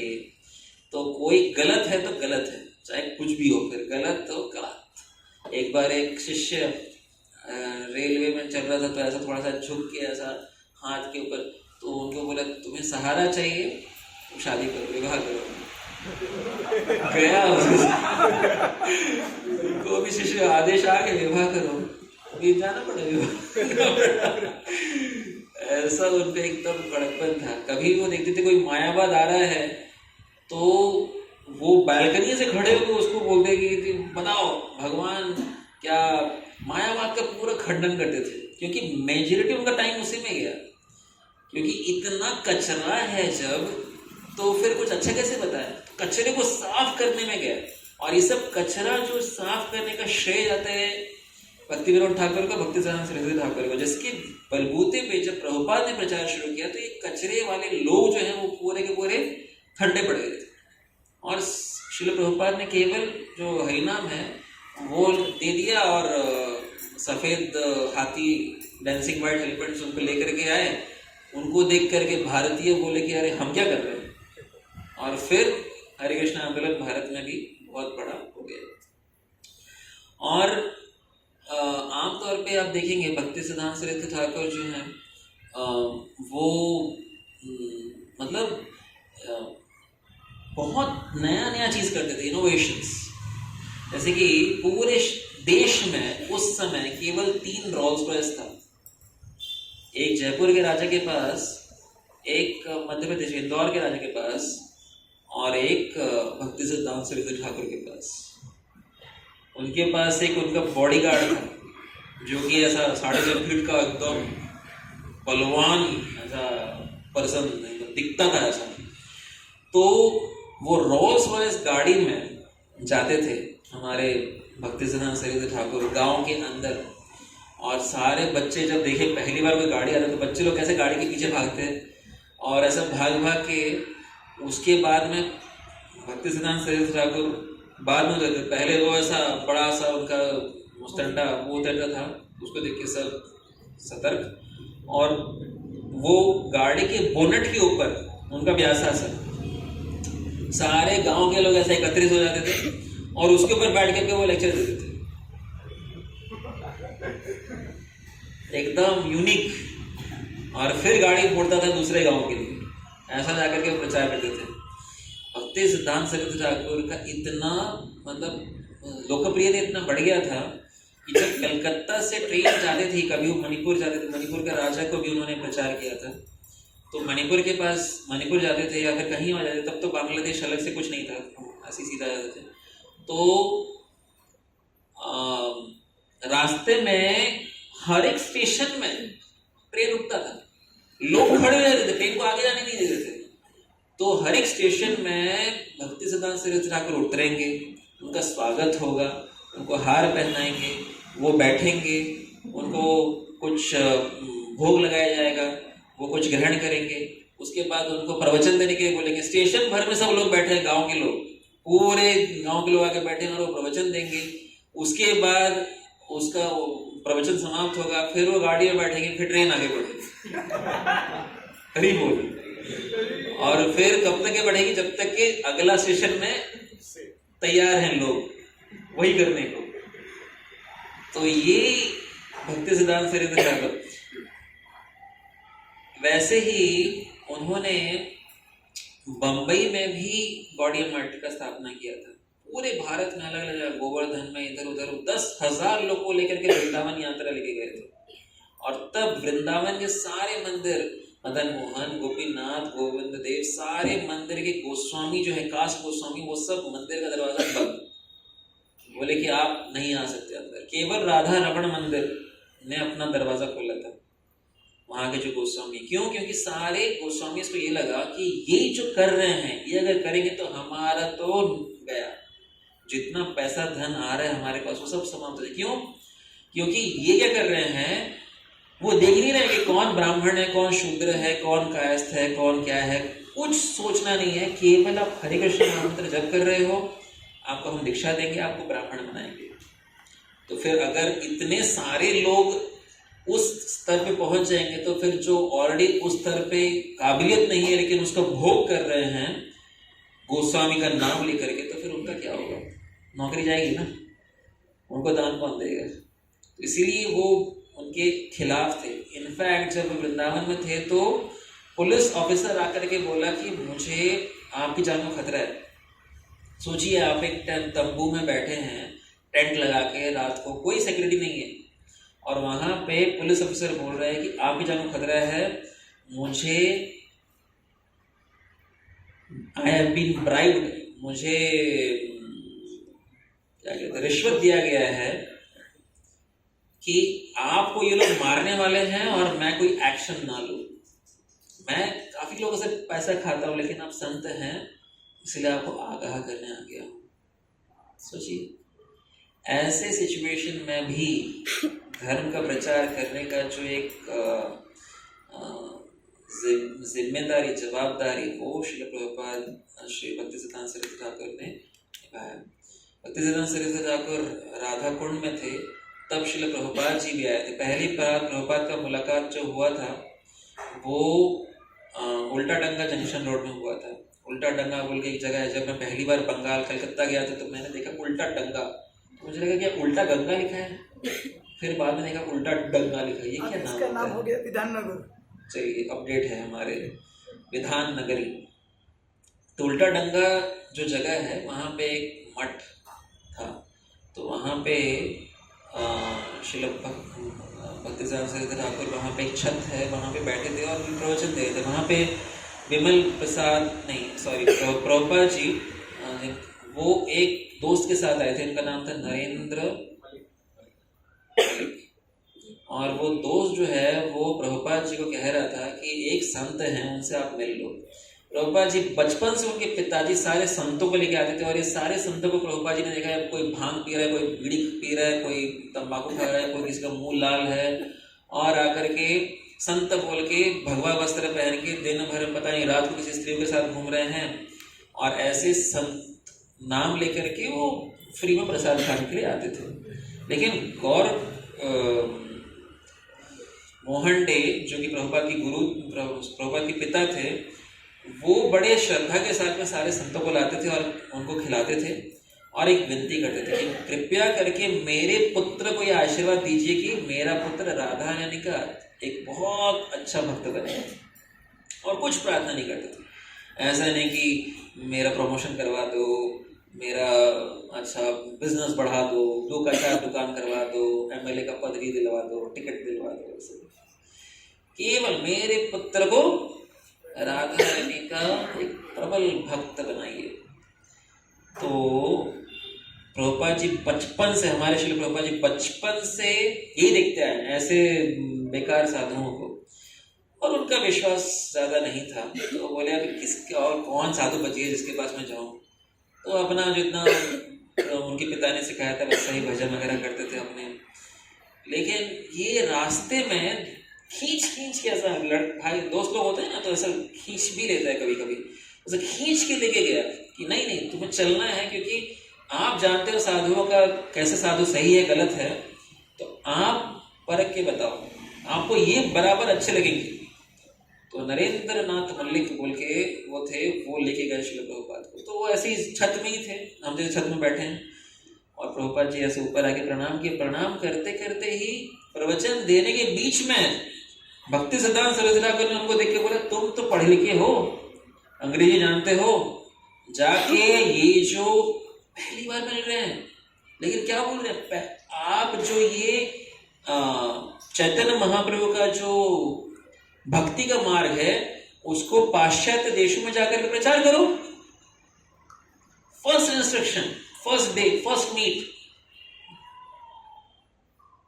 तो प्रभुपाद ऐसा उठे भी नहीं थे, हमारे अभय चरण दे उठे भी नहीं थे, और उनको इंस्ट्रक्शन आ गया।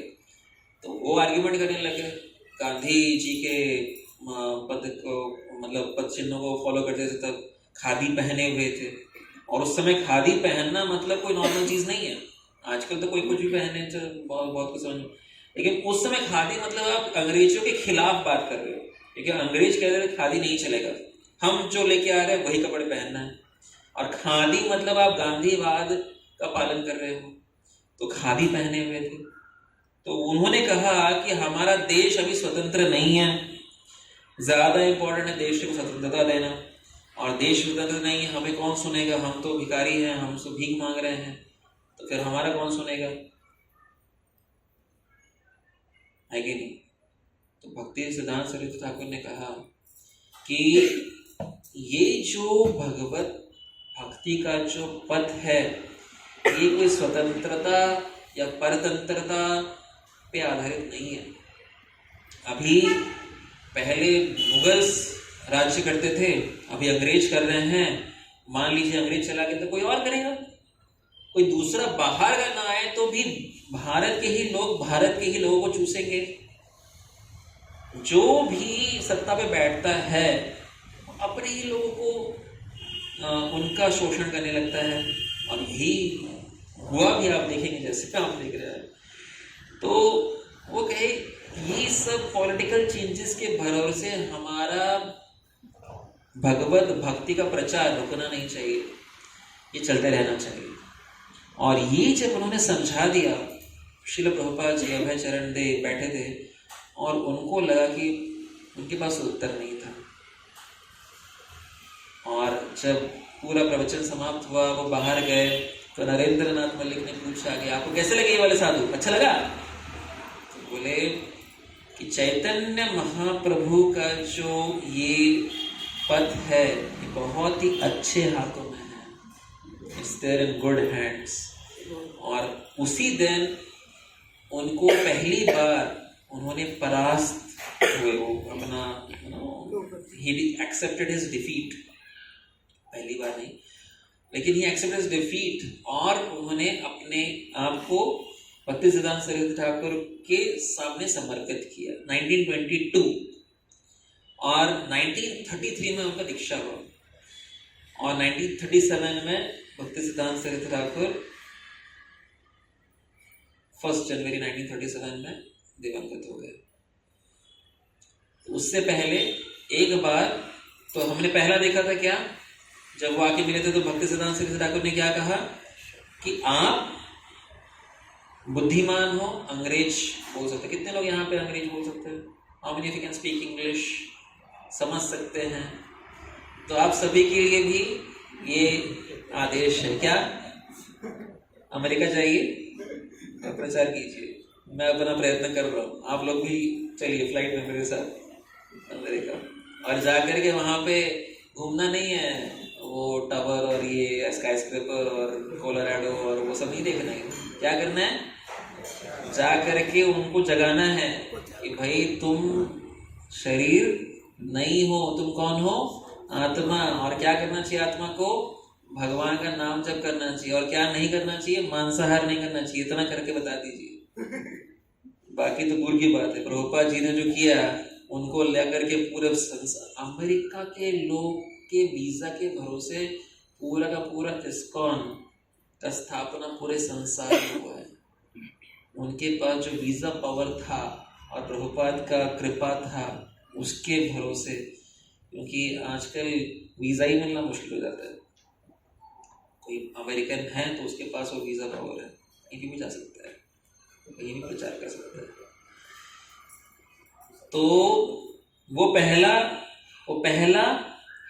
इंस्ट्रक्शन था। दूसरा, जब प्रभुपाद जी अपने पुत्र के साथ राधा कुंड बोल के एक जगह है वृंदावन गोवर्धन में, वहां पे मिले थे भक्तिसिद्धांत सरस्वती ठाकुर को। भक्तिसिद्धांत सरस्वती ठाकुर बहुत चिंतित थे। उन्होंने कहा, आगून जोलबेन, मैंने इतना 64 गौड़ीय मठ बनाया, लेकिन बाग बाजार गौड़ीय मठ में सारे के सारे सन्यासी लड़ रहे हैं कि मुझे ना वो वाला रूम चाहिए, ये वाला नहीं चाहिए। क्यों? क्योंकि ये गंगा फेसिंग है। सन्यासी होने के बाद में भी आसक्ति। तो भक्तिसिद्धांत सरस्वती ठाकुर ने कह दिया कि मेरे जाने के बाद में आग जलेगा, पूरे का पूरा मठ जल जाएगा। जल जाएगा मतलब एक्चुअली नहीं जलने वाला है, बट सब फूट जाएगा, सारे के सारे लोग एक दूसरे से लड़ने लगेंगे। और इसीलिए उन्होंने कहा कि मेरा बस चले तो सारा का सारा मार्बल जो वहां पे लगा है ना बाग बाजार गौड़ीय मठ में, वो एक्चुअली बाग बाजार गौड़ीय मठ कैसे आया था? एक भक्त थे जिन्होंने क्या अपना जीवन का सारा कमाई जमा पूंजी जितना भी था एक एक पाई दे दिया अपने गुरु को, और उस पे उन्होंने पूरा का पूरा मठ बनाया था, बाग बाजार गौड़ीय मठ। और वहां पे जितने रूम्स थे उसमें लड़ाई हो रहा था, क्या मुझे ये वाला रूम चाहिए, ये वाला नहीं रहूंगा। तो भक्तिसिद्धांत सरस्वती ठाकुर कहे कि मेरा बच्चे तो ये सारे मार्बल जो है ना, इसको निकाल के मैं बेच दूं और उस पर पुस्तक पब्लिश करके बृहत मृदंगा सारे लोगों को पब्लिश करके पुस्तक दूं। रूपा जी कहा करते थे कि भक्तिसिद्धांत सरस्वती ठाकुर अपने उनका जो टेम्पल हॉल था वहां पे ही प्रिंटिंग मशीन था, और उस समय तो धड़ाक धुड़ ऐसा वाला, और उसमें वो लेक्चर देते थे। और वो कहते थे, वो जब रुकता था तो वो क्यों रोका उसको, लेक्चर के बीच में मत रोको। क्यों? कि वो बृहत मृदंग, उसका आवाज ही बृहत मृदंग है, उसका आवाज मतलब सब चीजें अच्छी चल रही है, बाकी प्रसाद पकवान ना हो चलेगा, वो रुकना नहीं चाहिए। तो प्रिंटिंग मशीन उनके 2 थे, लेकिन जब गौड़ीय मठ का विभाजन हुआ, फूटा, तो सारे प्रिंटिंग मशीन को बेच डाला उन्होंने कोर्ट केसेस के पैसा देने के लिए। तो ये प्रभुपाद भक्तिसिद्धांत सरस्वती ठाकुर ने कहा कि आगून जोलबेन, और कितना कैसा लगा होगा ना वो गुरु को कि मेरे सारे शिष्य लड़ने वाले हैं मेरे जाने के बाद। हमें ये प्रयत्न करना चाहिए कि चाहे कुछ भी हो, हमें पता नहीं कि गुरु को प्रसन्न कैसे करना है, एटलीस्ट ये पता होना चाहिए कि गुरु को अप्रसन्न कैसे नहीं करना है ना। अगर मान के चलिए कि आप अपने जीवन में कुछ महान काम नहीं कर पाए ताकि आपके गुरु आपको बुला के बोले वेरी गुड, कम से कम इतना तो कीजिए कि गुरु आपके नाम पे ऐसा ना करे, क्यों किया रे तुमने ऐसा, इतना तो कर सकते हैं। ऐसा कभी नहीं करना चाहिए कि आपस में भिड़े, लड़ाई करे। वो बहुत तकलीफ देता है जो भी लीडर्स होते हैं उनको, और गुरु को तो पूरा सींच जाता है उनका हृदय। तो आगून झोलबेन इसको कहा उन्होंने, बहुत सीक्रेटली प्रभुपाद जी को कहा, हमारे प्रभुपाद जी को। तब उन्होंने कहा कि सारे ये मार्बल्स को निकाल के मैं बता रहा था कैसे आया वो, तो उन्होंने पूरा का पूरा एक जन ने पूरा का पूरा पैसा जीवन भर का जमा पूंजी दिया था, उससे ये बना था। और फिर उन्होंने कहा कि ये सारे मार्बल्स को निकाल के हम बेच देने का मेरा मन कर रहा है और केवल बुक्स बांटने का मन कर रहा है, बुक्स। तो इसीलिए उन्होंने इंस्ट्रक्शन दिया क्या कि जब भी तुम्हें पैसा मिले अभय, उनको उन्होंने नाम दिया था अभय चरणारविंद दास, तो आप पुस्तक पब्लिश कीजिए और वितरण कीजिए। Publish as many books in as many languages as possible, print and distribute। तो ये 2 इंस्ट्रक्शंस उनको मिले थे। जब भक्ति सिद्धांत सरस्वती पर जा रहे थे 31 दिसंबर 31 रात को, वो अपना 1936 को he had left, तो उससे पहले उन्होंने प्रभुपाद जी ने अक्टूबर में एक लेटर लिखा था कि हे गुरु महाराज, how can I serve you. Prabhupada हमारे अपने गुरु से केवल एक ही प्रश्न पूछते थे। क्या प्रश्न पूछते थे? जोर से बोलिए। मैं आपको कैसे सेवा करूं? तो भक्ति सिद्धांत सरस्वती ठाकुर को उन्होंने कहा कि आपके तो इतने बड़े बड़े शिष्य हैं, सन्यासी हैं, ये है, मैं तो एक तुच्छ गृहस्थ हूँ, मेरे पास तो कोई ऐसा बहुत पैसा भी नहीं है, ये भी नहीं है, वो भी नहीं है, लेकिन मैं कैसे सेवा कर सकता हूँ? तो भक्ति सिद्धांत सरस्वती ठाकुर ने वही कहा जो उन्होंने पहले मीटिंग में कहा था कि जब आपको अंग्रेजी बोलने आता है तो आप क्या कीजिए, पाश्चात्य देशों में जाकर के प्रचार कीजिए। उन्होंने 4 सन्यासी को भेजा भी था, लेकिन 4 सन्यासी ने उनका बात नहीं माना, सूट बूट पहन लिए थे और प्रचार बराबर हो नहीं पाया। आकर के उन्होंने कहा कि आपका प्रचार ना ये काम नहीं करता, ये हरे कृष्ण, अंग्रेज लोग नहीं सब सुधरने वाले। प्रभुपाद जी को बहुत, भक्ति सिद्धांत सरस्वती ठाकुर को बहुत बुरा लगा था। लेकिन जब श्री प्रभुपाद जी ने वापस से पूछा तो उन्होंने वही कहा कि मुझे यही इच्छा है कि प्रचार कीजिए। आपको और एक लास्ट चीज बताता हूँ। अलालनाथ का मंदिर बन रहा था। अलालनाथ कहाँ पे है? जगन्नाथ जी के करीब 30 किलोमीटर दूर, वहाँ पे ब्रह्मगिरी है, वहाँ पे अलालनाथ जी स्थापना है। तो वहाँ पे गौड़ीय मठ एक बन रहा था। तो जब गौड़ीय मठ बन रहा था तो भक्ति सिद्धांत सरस्वती ठाकुर, वो जो कारीगर थे वो लोग धीरे धीरे काम करते। क्यों? क्योंकि वापस हो जाते थे गांव में दूर और वहाँ पे बीड़ी फूंक के वापस आते थे। तो भक्ति सिद्धांत सरस्वती ठाकुर बोले कि मुझे ना जल्दी करके चाहिए, एकदम जल्दी। उसके लिए क्या चाहिए? बीड़ी चाहिए तुम्हें, लाओ मैं बीड़ी बनाता हूँ। खुद बीड़ी बना रहे थे, किसके लिए? ताकि ये लोग फूके और बनाते रहें और जल्दी से मठ बन जाए। और अलालनाथ जी का जो विग्रह है, छोटा वाला विग्रह, उत्सव मूर्ति, वो वहाँ पे जब कंस्ट्रक्शन कर रहे थे तो वहाँ पे उनको मिला और भगवान की इच्छा वही थी कि उनका सेवा गौड़िया मठ में हो। तो अलालनाथ मेन मंदिर में आपको अलालनाथ जी का उत्सव मूर्ति नहीं मिलेगा, वो गौड़िया मठ में मिलेगा। और उधर जब इनागुरेशन हुआ तो उनका एक फेमस स्पीच है। उन्होंने कहा कि मेरी इच्छा ये है कि ये अलालनाथ में ना रहे, ये अलालनाथ लंदन नाथ बने, पेरिस नाथ बने।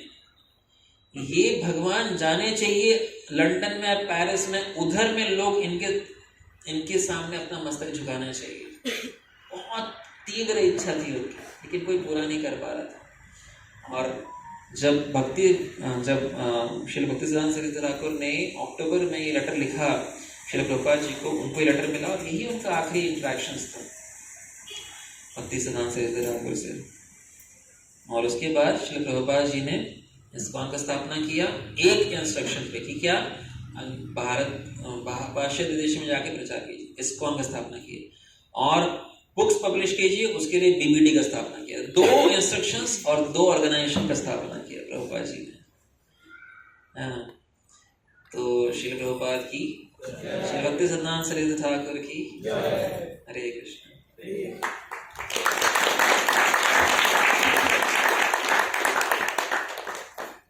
प्रश्न तो होगा नहीं, पता ही चला था।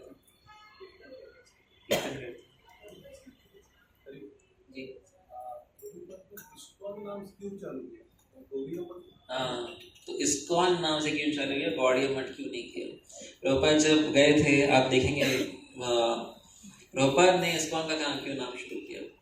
प्रभुपाद जी जब वानप्रस्थ आश्रम ग्रहण किए 1955 में, उसके बाद में 1966 तक के वो यहीं पे अलग अलग जगह पे रहे और अलग अलग जगह पे जाकर के जहाँ पे भी गौड़िया मठ में, हर एक गौड़िया मठ का एक एक मठाधिपति बन गए थे, एक एक सन्यासी।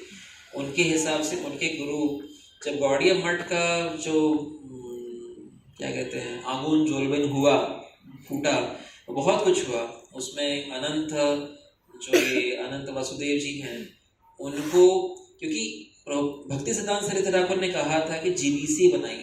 क्या बनाइए? Governing body commission. ये कॉन्सेप्ट कहाँ से आया है?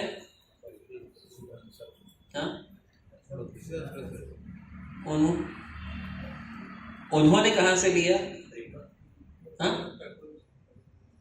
उत्तर दे सकते? बहुत इंटरेस्टिंग है। हाँ, भक्ति सिद्धांत सरस्वती ठाकुर ने कहा जीबीसी होना चाहिए। एक आचार्य नहीं होने चाहिए। उन्होंने कहा कि ऐसे 8-10 लोग रहे जो कि डिसीजन एक साथ ले, ठीक है, लेकिन उन्होंने कहा ऐसा होना चाहिए। लेकिन जब वो चले गए तब सारे लोग कंफ्यूज हो गए कि कौन अभी नेक्स्ट बनेगा। जीबीसी नहीं बना था। और ये कॉन्सेप्ट कहाँ से आया था? भारतीय रेलवे से। Indian railways has got a governing body. एक पर्सन डिसीजन नहीं लेता, तो वहीं से भक्ति सिद्धांत सरस्वती ठाकुर ने लिया। और भक्ति सिद्धांत सरस्वती ठाकुर ही पूरे हमारे परंपरा में, ये चैतन्य महाप्रभु के बाद उन्होंने ये सैफरन का कॉन्सेप्ट लेके आया। उससे पहले जितने भी हैं, भक्ति विनोद ठाकुर हो, गोविंद जी महाराज हो, जगन्नाथ दास जी महाराज हो, गोस्वामी ठाकुर हो, बलदेव भूषण हो, छड़ गोस्वामी हो, सब वाइट में थे। वो उन्होंने सैफरन का कॉन्सेप्ट लेके आया। उन्होंने ये सब क्यों वाइट में थे? क्योंकि ये परमहंस थे। लेकिन उन्होंने देखा कि परमहंस बोल के लोग जाके बीड़ी फूक रहे हैं, हाँ, परस्त्री का संग कर रहे हैं। इसीलिए आश्रम के अंदर में ही, सोसाइटी के अंदर में ही उन्होंने एक स्टेप नीचे परिवचकाचार्य का पदवी वो उन्होंने खुद एक्सेप्ट किया, और उसके ऊपर में जनरली किसी को अलाउ नहीं किया। उनके फिर भी कुछ शिष्य थे जो मतलब बाबा जी थे वैसा। तो उन्होंने ही ये सैफरन इंट्रोड्यूस किया। कहाँ से सीख के इंट्रोड्यूस किया? कहाँ से देख के? हाँ, जैसे कि इंडियन रेलवेज था जीबीसी के लिए, वैसे ही सैफरन जो है वो था रामकृष्ण मिशन से। कि उनके लोग जो है, जो भगवा वस्त्र पहन के प्रचार कर रहे थे, तो उन्होंने भी वहां से इंस्पिरेशन लिया और उन्होंने ये एस्टैब्लिश किया। तो ये सब भक्ति सिद्धांत सरस्वती ठाकुर ने, उसीलिए गायत्री मंत्र भी जो है, गायत्री दीक्षा, वही भक्ति सिद्धांत सरस्वती ठाकुर ने ही शुरू किया। ब्रह्म गायत्री और अलग अलग 7 गायत्री जो। एनीवेज, तो बहुत पावरफुल आचार्य हैं हमारे, और बहुत ज़्यादा इंपॉर्टेंट कॉन्ट्रीब्यूशंस हैं उनका। और आप देखेंगे चैतन्य चरितामृत के परपोर्ट्स अगर, तो वहाँ पे प्रैक्टिकली प्रभुपाद ने काफ़ी सारे परपोर्ट्स भक्ति सिद्धांत सरस्वती ठाकुर के ही अनुभाष्य से ही लिया हुआ है। क्योंकि वो बराबर बताते हैं कि ये जगह जो है आज कहाँ पे, उन्हें उनके शिष्यों को भेजते थे कि कहाँ पे पता लगाओ आज के डेट में क्या चल रहा है। तो वहाँ पे वो ये वाला डेटी जो है इस जगह पे है, उधर जाने के लिए आपको ये स्टेशन को उतर के 4 मील दूर जाना पड़ेगा साउथ वेस्ट की तरफ, और वहाँ पे वो मंदिर मिलेगा। आज के डेट में उसके महंत ये हैं और वो इस परंपरा में आते हैं, और आजकल वो मंदिर ज़्यादा अच्छा नहीं है, जर्जर हो गया है, ऐसा करके परपोर्ट्स है। अब चैतन्य चरितामृत पढ़ेंगे तो आदि लीला के परपोर्ट्स, वो सब भक्ति सिद्धांत सरस्वती ठाकुर के अनुभाष्य से है। तो प्रभुपाद जी ने वो क्यों शुरू किया इस्कॉन? प्रभुपाद जी पहले 11-12 वर्ष तक के प्रयत्न किए कि जो गौड़िया मठ है उसी के अंतर्गत में ही रह करके प्रचार करें। लेकिन जब ये सब हुआ, इतना सब अलग अलग मठ के अलग अलग मठाधिपति बनकर, और उन्होंने अपने तरीके से जो भी उनको समझ में आया उसको उन्होंने प्रयत्न किया, तो किसी को भी ये तनिक भी विश्वास नहीं था कि पाश्चात्य देश में जाकर के कोई प्रचार करेगा और उससे प्रचार प्रसार बढ़ेगा। किसी को भी विश्वास नहीं था। जब पृथ्वी ते आज नगरादि ग्राम सर्वत्र प्रचार होए मोर नाम, भारत भूमि ते होले मनुष्य जन्म जा, जन्म सार्थक करी कर, ये सब श्लोक सुन के ये सन्यासी लोग को लगता था कि ये भारत भूमि मतलब ऐसा नहीं लगता है कि पृथ्वी ते अशनत नगर, मेरे ख्याल से पृथ्वी बंगाल ही है, ऐसा लगता था लोगों को। बंगाल के परे और कुछ नहीं जरूरत है, और क्या कौन भक्त बनेगा। चैतन्य महाप्रभु का तिलक लगा के घूमेंगे। भक्तिविनोद ठाकुर ने पहले ही बताया था कि अंग्रेज और जो यूरोपीय देश के लोग हैं वो सब आकर के मायापुर में जय सचिनंदन गौर हरे नृत्य करेंगे, लेकिन किसी को विश्वास ही नहीं था। तो जब प्रभुपाद को ही विश्वास था लेकिन कोई और उसको, तो एक आप अगर वो पढ़ेंगे लीलामृत, उसके सेकंड वॉल्यूम में है, प्रभुपाद जी एक व्यास पूजा अटेंड कर रहे हैं इलाहाबाद में, यानी कि आज के डेट में प्रयागराज में, और वहां पे वो कह रहे हैं कि हम सब आकर के गुरु का गुणगान करेंगे, उससे कुछ फायदा नहीं है। आप माला पहना, उनको भोग लगा, उससे कुछ फायदा नहीं है। वो जो कह रहे हैं उसको अभी पालन करना, वो कह रहे हैं कि जाकर प्रचार करो, आप प्रचार करोगे तो फायदा है, और हम सबको जुट के प्रचार करना चाहिए, लेकिन किसी को भी उसका कोई असर नहीं हुआ, सब अपने अपने दुनिया में रहे। तो प्रभुपाद ने बहुत प्रयत्न किया, लेकिन वो प्रयत्न होने के बावजूद कोई भी साथ में आए। तो प्रभुपाद को समझ में आ गया कि अगर उनको कुछ करना है तो वो खुद से करना पड़ेगा। प्रभुपाद जी जब अमेरिका गए, करीब 6-7 महीना प्रयत्न किया, और फिर देखे कि उनको एक New York second Avenue 26 second Avenue में उनको एक जगह मिला। तो वहाँ पे उन्होंने लेटर लिखा अपने गौड़िया मठ के संबंधियों को, भक्तों को, कि कृपया करके आप आइए, मैं प्रचार करूंगा, आप आइए और शिष्य बनाइए, जितने भी शिष्य बनेंगे सब आपके होंगे, मुझे नहीं चाहिए कोई श्रेय, आप सब इनको शिष्य बना लीजिए। लेकिन कोई भी नहीं आया।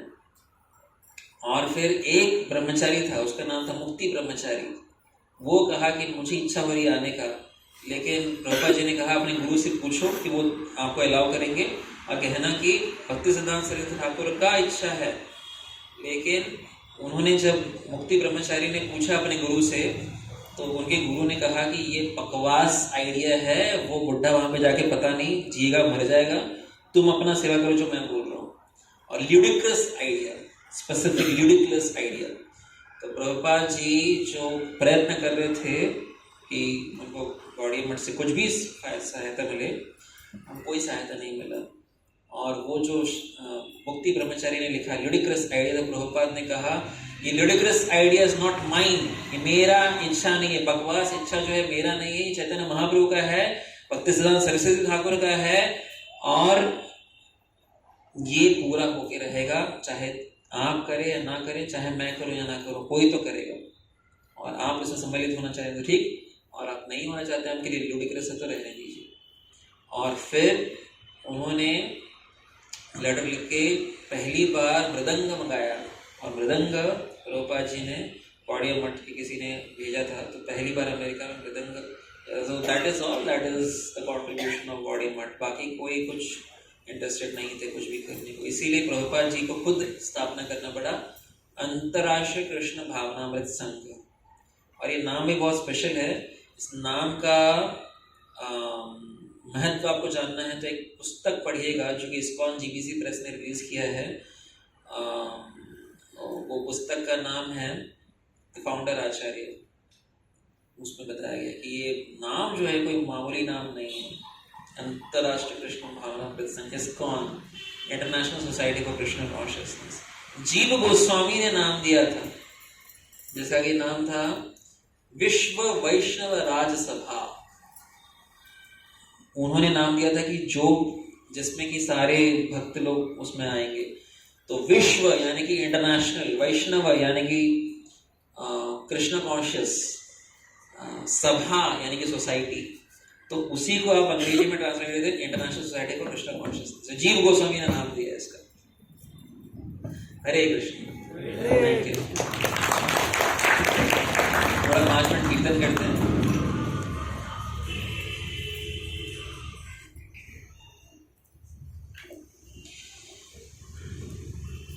नमो विष्णुपदाय कृष्णपृष्ठाय भूतले श्रीमते भक्तिवेदांत स्वामी इति नामे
जय श्री कृष्ण चैतन्य प्रभु नित्यानंद श्री अद्वैत गदाधर शिवासादि गौरभक्त वृंद जय Shri Krishna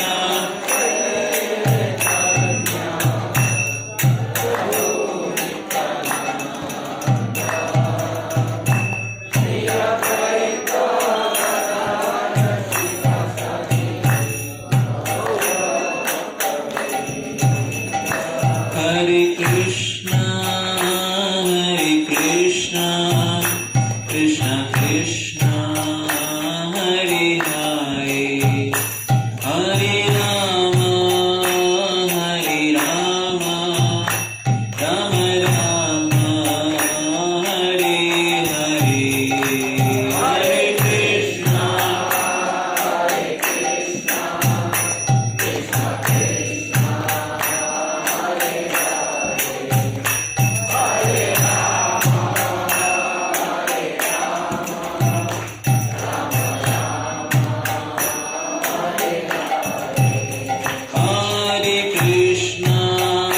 Hare Krishna, Krishna Krishna, Hare Hare, Hare Rama, Rama Rama, Hare Hare. Hare Krishna,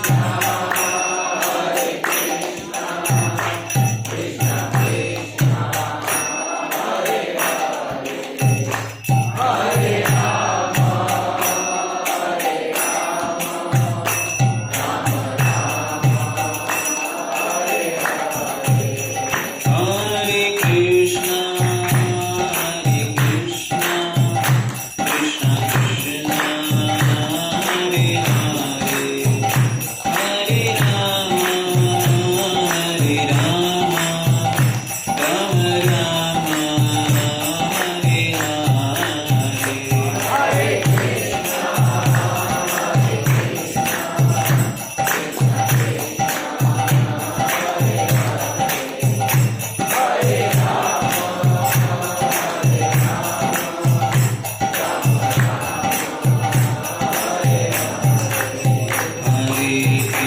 Krishna, Krishna Krishna, Hare Hare, Hare Rama, Rama Rama, Hare Hare. Hare Krishna.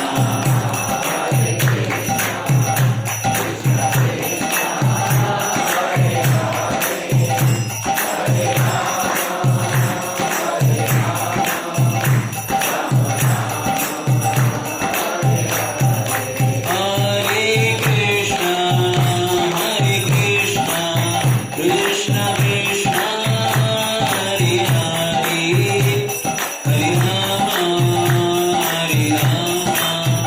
Rama Rama, Hare Hare.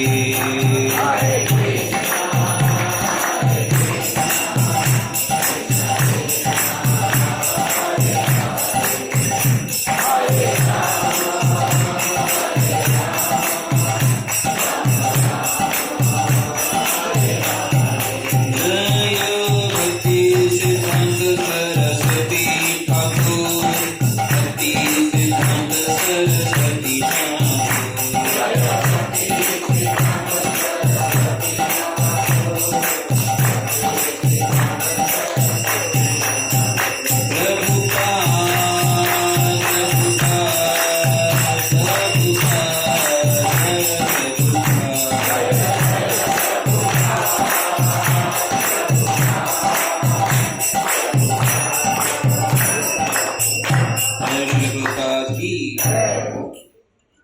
हरे कृष्ण।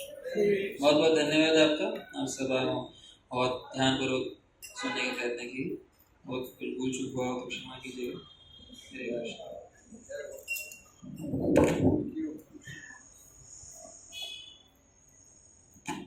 हरे कृष्णा हरे कृष्णा। इतना सुंदर प्रवचन था भक्ति सिद्धांत सरस्वती ठाकुर के जीवन चरित्र के बारे में और उनसे क्या क्या शिक्षाएं हम प्राप्त कर सकते हैं। उन्होंने इतने महीने यानी कि one of the best lecture I have heard today भक्ति सिद्धांत सरस्वती ठाकुर जी के जीवन के ऊपर। तो हमने क्या क्या सीखा। एक तो बचपन में उन्होंने जो प्रण लिया था 4 साल के थे और आम ऑफर